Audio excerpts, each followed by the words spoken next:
안녕하세요. 우리 태양계 생각해보면 참 신기하지 않나요?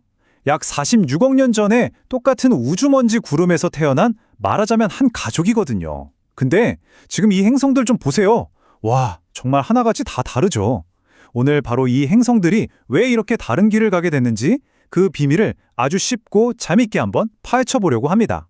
자, 그럼 태양계 가족들의 숨겨진 이야기 지금 바로 시작해 볼까요? 그러니까 핵심 질문은 바로 이거예요.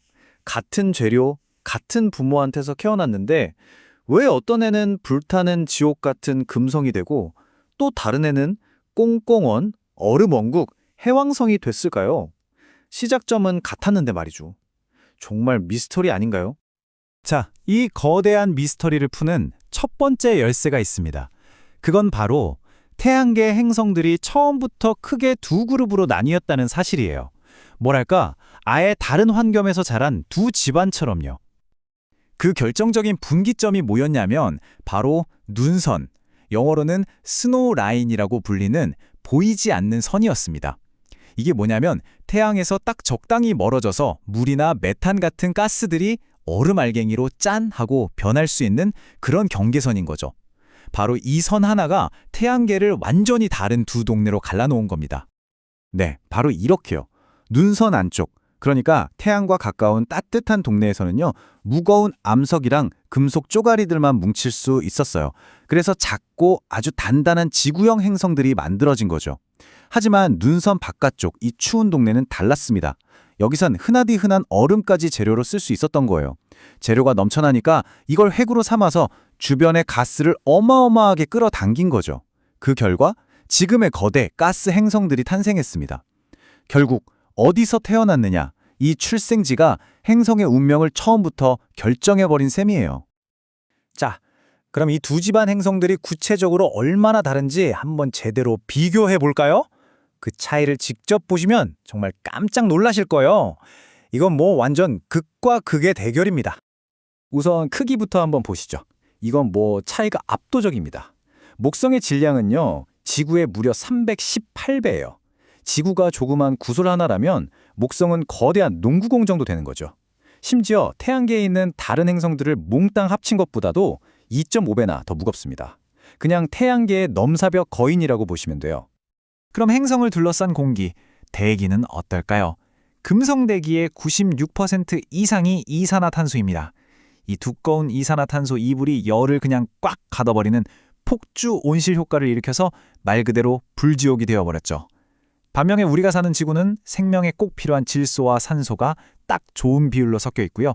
숨쉬는 공기의 이 작은 차이가 천국과 지옥을 갈라놓은 겁니다. 온도는 그야말로 롤러코스터입니다. 여기서 재밌는 사실 하나! 태양계에서 가장 뜨거운 행성은 태양 바로 옆에 있는 수성이 아니에요. 바로 금성입니다. 평균 온도가 무려 462도! 납도 녹여버리는 온도죠. 방금 말씀드린 그 무시무시한 이산화탄소 대기 때문이에요. 그럼 가장 추운 행성은 천왕성입니다. 영하 224도까지 뚝 떨어져요.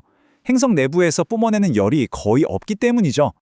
이렇게 행성들이 크게 두 그룹으로 나뉘긴 하지만 그 안에서도 들여다보면 각자 정말 독특한 개성을 뽐내고 있거든요. 태양계의 괴짜 스타들 한번 만나보실까요? 첫 번째 스타, 바로 고리의 제왕 토성입니다. 이 커다란 행성이 사실은 밀도가 물보다도 낮아요. 그래서 아주 만약에 토성을 담을 만큼 거대한 욕조가 있다면 물 위에 둥둥 뜰 거라는 거죠. 정말 신기하지 않아요? 이 숫자가 뭘까요? 시속 2100km, 바로 해왕성에서 부는 바람의 속도입니다. 음속보다도 빠른, 그야말로 상상조차 힘든 초음속 바람이 부는 곳이에요. 태양에서 가장 멀리 떨어져서 에너지도 별로 없을 것 같은데 말이죠. 천왕성은 정말 독특한 친구예요. 다른 행성들은 다 팽이처럼 팽그르르 도는데 이 친구는 아예 옆으로 발라당 누워서 대굴대굴 굴러가듯이 태양 주위를 돕니다. 아마 아주 먼 옛날에 무언가 거대한 천체랑 꽝 하고 부딪히면서 넘어진 게 아닐까 그렇게 추측하고 있어요. 붉은 행성 화성에는요, 태양계에서 가장 거대한 화산인 올림푸스 산이 솟아 있습니다. 높이가 에베레스트 산의 거의 3배나 돼요. 이게 어떻게 가능했냐면 화성에는 지구처럼 땅덩어리가 움직이는 판구조 활동이 없거든요. 그래서 수억 년 동안 한 자리에서만 용암이 계속 꾸역꾸역 쌓여서 이렇게 어마어마하게 커질 수 있었던 거죠. 자, 지금까지 태양계에 정말 개성 넘치는 행성들을 쭉 만나봤습니다. 그렇다면 결국 이들의 운명을 결정한 핵심 요인들은 무엇이었을까요? 마지막으로 딱 정리해 드릴게요. 오늘 살펴본 것처럼 한 행성의 최종적인 모습은 결국 이 세 가지의 조합으로 결정됩니다. 첫째, 눈선을 기준으로 어디서 태어났는가 하는 탄생지.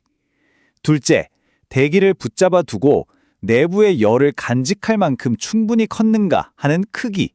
그리고 마지막으로 거대한 충돌 같은 예측 불가능한 우주적 사건, 즉 약간의 운이 작용한 거죠. 이렇게나 다채로운 행성들 중에서 여러분의 마음을 가장 사로잡은 최애 행성은 뭔가요? 거대한 대적점이 인상적인 목성인가요? 아니면 물에 뜰 수도 있는 신기한 토성? 그것도 아니면 옆으로 누워도는 천왕성? 여러분이 가장 흥미롭게 생각하는 행성과 그 이유를 아래 댓글로 편하게 한번 남겨주세요. 다른 분들은 어떤 행성을 좋아하는지 정말 궁금하네요. 오늘 행성들의 이야기가 재밌고 유용했다면 구독과 알림 설정 꼭 부탁드립니다. 앞으로도 이렇게 알면 알수록 신기한 우주와 과학 지식을 여러분의 눈높이에 맞춰서 가장 쉽고 명쾌하게 설명해 드릴게요. 그럼 다음에 더 흥미로운 이야기로 찾아뵙겠습니다. 감사합니다.